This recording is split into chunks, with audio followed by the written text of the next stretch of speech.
If summer 2026 has taught me anything at all, it's that we're not really manifesting our desires, we're manifesting our identity.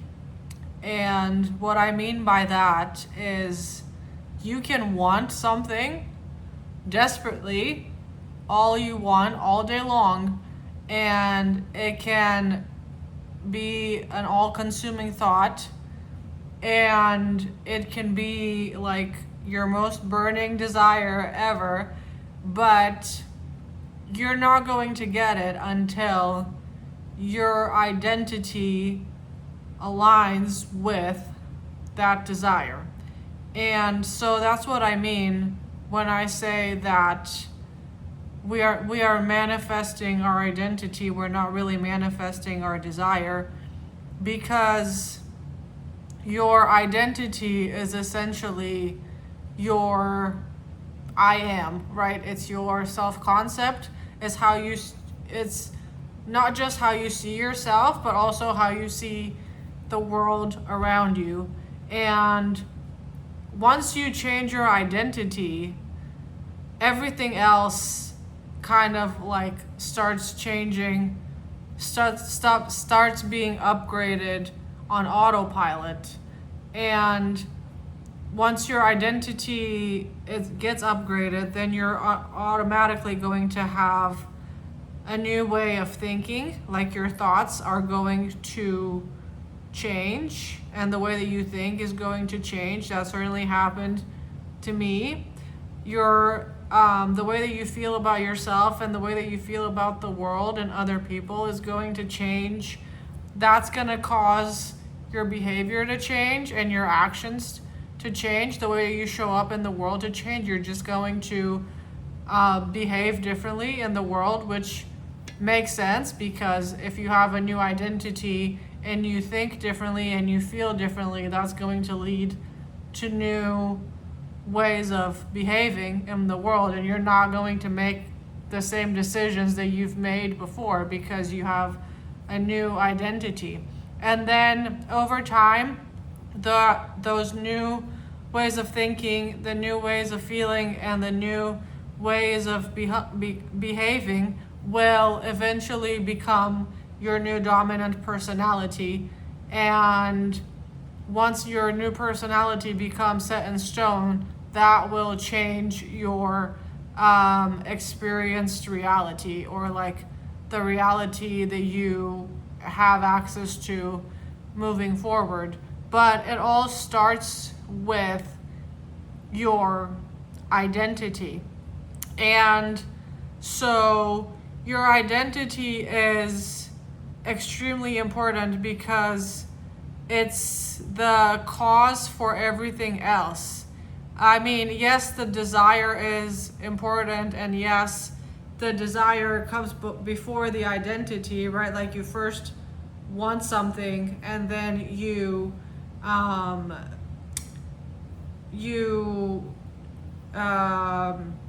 inhabit the feeling of the wish fulfilled, and you rehearse emotionally what it's going to feel like, what your desire is going to feel like when you get it. And that emotional rehearsal over time will create the new identity. But the new identity is like the first step that like anything has changed, and that you are progressing along the manifestation route, or the manifestation pathway, is this new identity. And the new identity that you have from emotionally rehearsing your desire through meditation, through affirmations, through visualizations, through scripting, through anything, the identity that is created as a result of all of that emotional rehearsal of how you think you're going to feel when you get your desire, that emotional rehearsal over time creates your new identity. And your new identity is really what starts the process, the chain reaction that leads to new thoughts, new ways of thinking, new ways of acting, new personality, new personal reality. But the identity is really the first step, and the first like real sign to you that you are progressing in the manifestation pathway. And so the identity, once the new identity gets created, it projects itself out into everything else that you do, and that eventually is going to change how you think, how you behave, and the person that you become. Because remember, you cannot have your desire as your old self. Like you cannot have your desire as the person that set the desire is not the same person that can get the desire, because you really have to become somebody completely new. And a lot of times, or like most of the time, at least is true for me currently, presently, is that when you set a desire, you don't really know exactly what your new identity is going to be like. You just spend countless of hours every day emotionally rehearsing the feeling that you want, and that feeling over time creates the new identity. But 9 times out of 10, you don't really know everything that entails. And I used to see this new identity as like side quests. At first, I call them side quests simply because it's not the desire that started everything. An example, if it helps you understand this concept better, an example of side quests is that like I signed up for a half marathon, and I've been training like crazy for a half marathon, and I've been like writing my 3rd book, and I've been strength training, and I've been taking care of myself, and I've been eating super clean, and all of these things that I've been doing are, I call them side quests, but they're really like a result of the new identity. And I am now like a few months into this, and I'm realizing that these so-called side quests are like slowly becoming the identity, and they have changed, like my life has changed significantly, like completely, I would say, over these last few months, since I have been actively manifesting my current desire. And when I first started out, and when I said that I was going to pursue this desire, I really had no idea that I was going to end up doing all of these things, right? Like if you would have asked me, I don't know, like 3-4 months ago, if like I think I'm gonna sign up for a half marathon anytime soon, my answer would have been absolutely not. Are you crazy? Like, why would I do that? And like on Sunday, I'm gonna go and run 7 miles, because that's just who I am now, and that's just my identity, right? Like 6 months ago, I would have thought that like running 7 miles voluntarily on a Sunday is like a quarter life crisis, and now it's just a typical like Sunday. Like I run a lot, and because running has become a part of my new identity.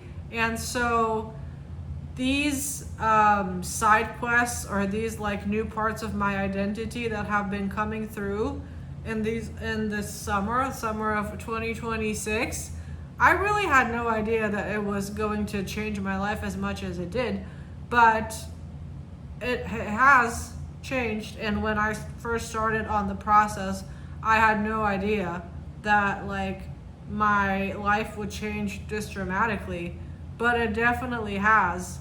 And I think it's going to keep like continue changing probably like until I get my desire at the very least, or maybe even like after that. And so you don't really know the full consequences of pursuing a desire and the path that it's going to take you.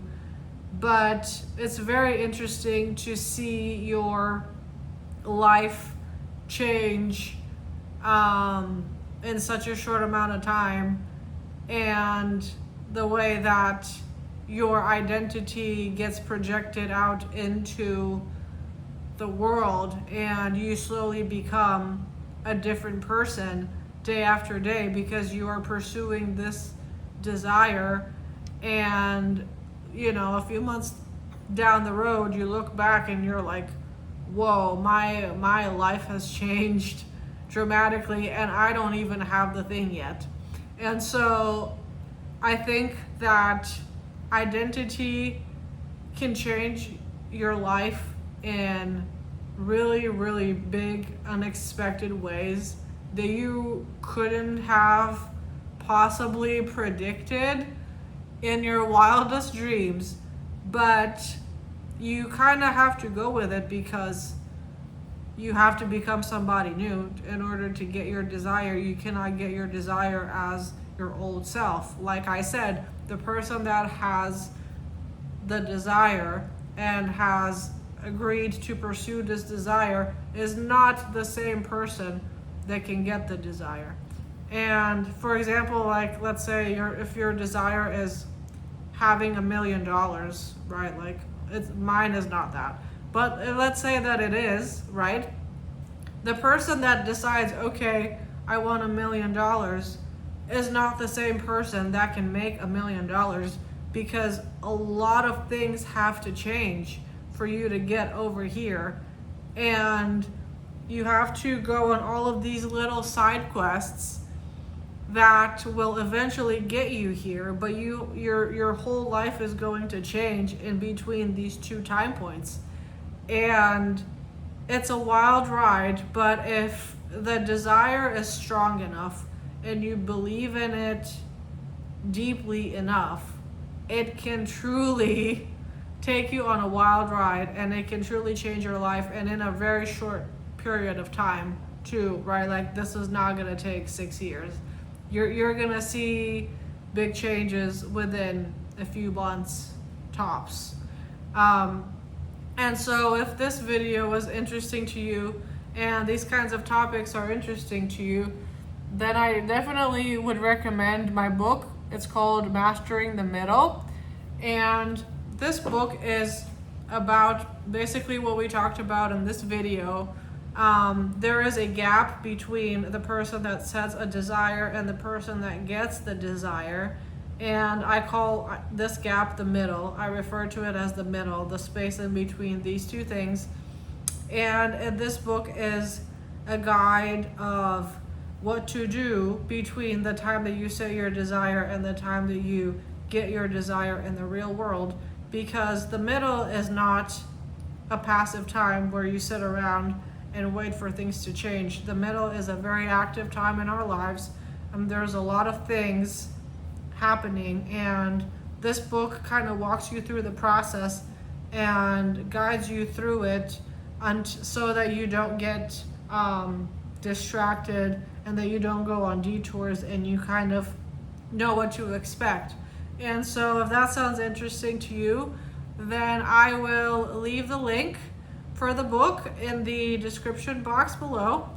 And thank you so much for watching this video. I will see you in the next one. Adios.